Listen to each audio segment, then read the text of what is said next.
A former Nellis nuclear security guard tells Ross Coulthart that there was a nuclear drill that they were doing, and at this drill, two beings were seen, and force was had. Let's take a look at this clip, and we'll give our thoughts about it afterwards. But take a look. This, if I remember right, would have been about 2006. If I remember right, it was about 2006. So every night we would carry out an exercise. It would vary what the exercise was, but this night we were practicing recapture and assault operations. And we had a dedicated training structure for it, where it was an empty bunker, no weapons or anything in it, but it was just like the real thing. And I was on scene commander for that exercise. And when you were dealing with nuclear weapons, in normal CQB, you want to secure the perimeter of a building, and you want to make sure that your backs are covered and all this. When you're dealing with nuclear weapons, you have to get custody of the weapon immediately. So you don't take the same safety or security measures you would take. So we get to the structure, we set up the assault force. We haven't swept the desert behind us or to the sides of us because, again, you have to get to the weapon. But we have an oversight patrol who's up on high ground, and they're several hundred meters away, and they are overlooking everything. They can see everything, and they can see behind us. And if there's a threat, they can engage it with a machine gun. As our assault force is getting ready to go in, the Overwatch Patrol, Whiskey 11, calls over the radio, and they say, "Hey, be advised, you've got two individuals in the desert behind you. They're proned out in the desert behind you." And is this inside the facility or in the desert outside the fence? This is inside the facility, and it's in the desert in between streets. So in between streets where the bunkers are at, there's a. So this is a serious breach of security. This is as serious as it gets. But we assumed it was part of the exercise. Initially, we assumed it was part of the exercise. So I told the assault force, go in, and then I told the machine gunner on the Humvee that's parked in front of the doors, keep an eye out behind us, be aware, assuming, again, it's an exercise. Within seconds, though, our security one, our flight chief, comes over the radio, and he asks for Whiskey 11 to say again, to make their report again. And Whiskey 11, also assuming these are two individuals that got put out there, because we would grab other patrols, they'd be bad guys, so that we would have someone to exercise against. So he tells them, I've got eyes on two individuals. They're prone down in the desert. I forget the distance. It was within like 50 to 75 meters behind us, though. And then Security 1 immediately calls control, and he calls for an exercise terminate. And as soon as he says that, I know, this is real world. Like something's happening. So you start putting live rounds into your guns at this stage. So we exercised with live rounds, which I know sounds crazy to some people, but we trained how you fight. So I yanked the assault force out of there, and my first job is I'm going to set up a sweeping element. Security 1 calls a code red response. Code red being a security incident inside of the facility, not on the perimeter, and that's as serious as it gets. Like that's an extremely serious event. So if you see these people, are you entitled to use lethal force to stop them? We are entitled to use lethal force. We would attempt first to apprehend them, but I mean, we had enough leeway that if we even felt that they were hostile, we could have used lethal force. But you do want to first attempt to apprehend. But that being said, we were ready to use lethal force, absolutely. Do you see what these people or beings are? So we set up the sweeping element, pushed out into the desert, and the way that I organized people was one guy would have naked eyes, the guy next to him would have night vision. That way you got two different modes of seeing. And then we also had the handheld thermals. Our Overwatch patrol that was seeing the whole thing, they could see the individuals on the thermal the entire time because they were giving us information on exactly what they were doing. And are they recording this? Is there any recording of the images? No, the thermals we had didn't have recording capabilities, unfortunately. Sorry for interrupting. Keep on going, please. No worries. So as we are moving up, Whiskey 11 that's on Overwatch tells us that they're reacting to us, that they're basically adjusting to how we're approaching to constantly keep concealment between them and ourselves. That definitely tells me that these are people. We assumed they were people. They're intelligent. They don't want to be caught. They don't want to be found. So I've talked to one of the guys that was overwatching on the Humvee that was at the front of the structure, so not the machine gun team.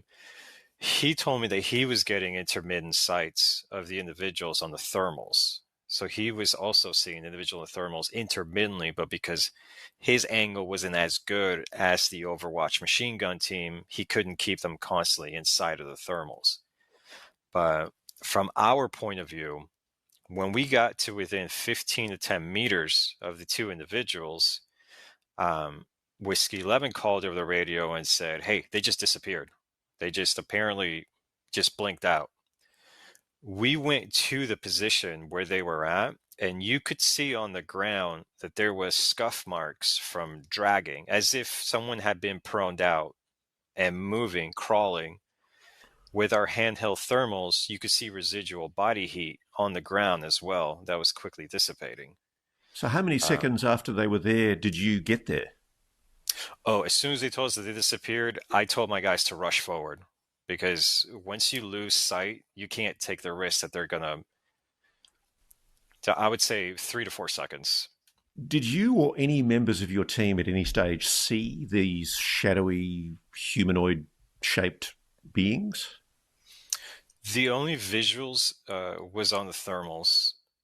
Nobody that I know got eyes on outside of the thermals. Now, I understand there's an incident where you looked up at one stage and there was a figure standing about 100 meters distant. You've told me about this previously. Is this a separate incident, or is this incident? No, this is a separate incident.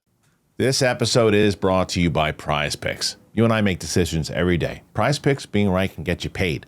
Don't miss any of the excitement this season on PrizePicks, where it's good to be right. It's football season, man. Right around the corner. And so here's an example of what you can do. So if you want to take some of your favorite players and you say, hey, Barkley, is it going to be more or less than 1 rushing touchdown? Joe Burrow, more or less than 2.5 passing touchdown. How about Josh Allen? You're going to get more or less 270 passing yards. What do you think? Use your skills. You know that you're doing it, and you know you're talking about it with your buddies. Well, now let's get some cash on this thing. So PrizePicks, it's simple to play. You pick more or less 2 to 6 player stat projections. If you get your picks right, you can cash in. PrizePicks puts their users first, so all withdrawals are fast, they're safe, secure. PrizePicks offers Venmo, Apple Pay, MasterCard, and more for quick and easy deposits into your account this football season. Use PrizePicks. It's the best place to win cash while watching sports. Join millions of users and sign up today. I've been using them for quite a bit, and I am beyond satisfied. You got to download that app today and use DTE to get $50 in lineups after you play your first $5 lineup.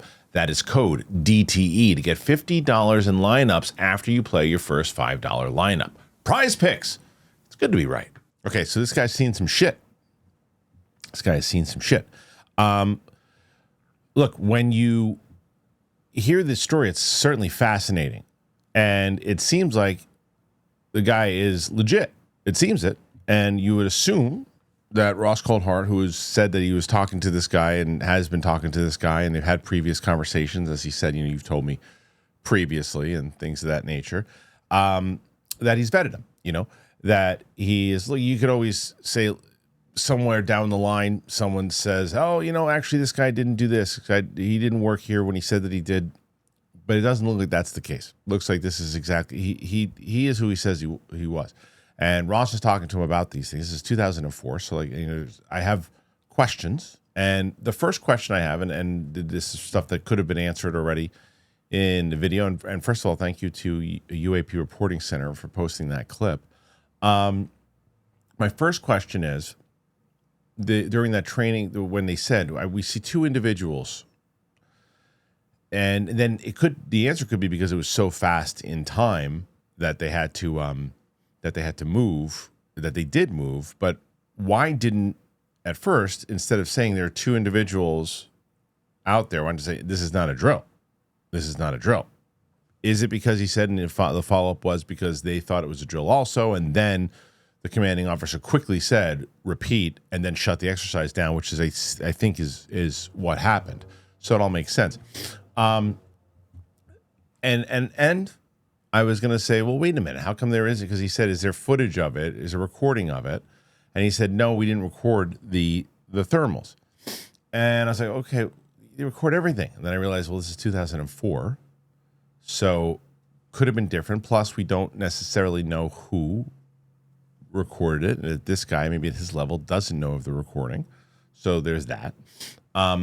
He also wasn't 100% clear that they weren't humans. Seems like they were hinting on outside of that. And then, as Ross said, there was another follow-up that there was a story that a different one that he had seen something outside of it. And it just, what all plays to me, and this could play two different ways. It could play in the fact that here's yet another example of beings or entities or whatever they might be around nuclear energy.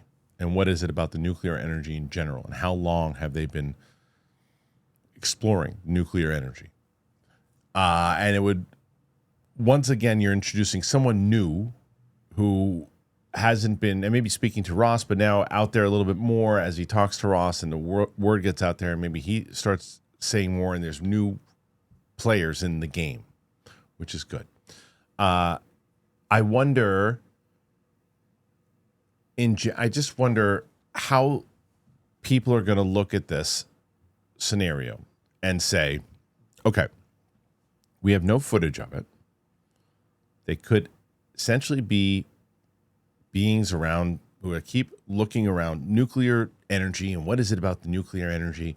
Why is it? Or it could be, hey, they keep saying this thing about nuclear energy. I worked at nuclear energy. This is what I think I saw. And, I'm going to talk to Ross Coulthart about it. Not under oath. There's a lot. This is one of my major things I talk about all of the time, that it's more and more stuff like this, the stuff that happens on Weaponized, but they can't get people like this guy or Matt Brown or Lukatsky, Eric Davis. You can't get these guys on the stands. You need a guy like this on the stands. Now, if you can start to put that together and start to put together more so, remember that Wall Street Journal article that came out that was kind of discrediting what happened at that nuclear event back in the late 60s, and then one of the guys quickly, who was there, responded. That's why, and I've said this before and I say it again, that Wall Street Journal article was a sham, because you can't just take one point of view. If you, as I mentioned in previous videos, when he was discrediting that and saying, well, it could have been this and it could have been that, and this is what Sean Kirkpatrick said, if the follow-up line would have been, and we reached out for comment for some of the people that were there and nobody wanted to give us a comment, then you go, well, nobody wanted to come and talk about it. Well, they're telling their story, and you had a chance to tell your story and you didn't, but that's not what happened. They were not asked, and they responded on Twitter afterwards to let their story be known, that there was a lot of facts that were left out and things that were said that weren't true. But it does add into this particular story, and the fact in 2004 that this thing happened. What has happened since then? What other things have happened? This guy can't be the only guy that saw things around these facilities. Will we hear more of that? Will we not? What do you make of this one? Do you think this guy will be more of a player in the game? Will more people start talking to him about this? Will we get more of his story? What say you? Put your thoughts in there. Let us know what you think. Sorry for being on a little bit of hiatus. Had some things going on, but I'm back, baby. So thanks for being here. Subscribe to the channel if you haven't. Appreciate you. See you soon.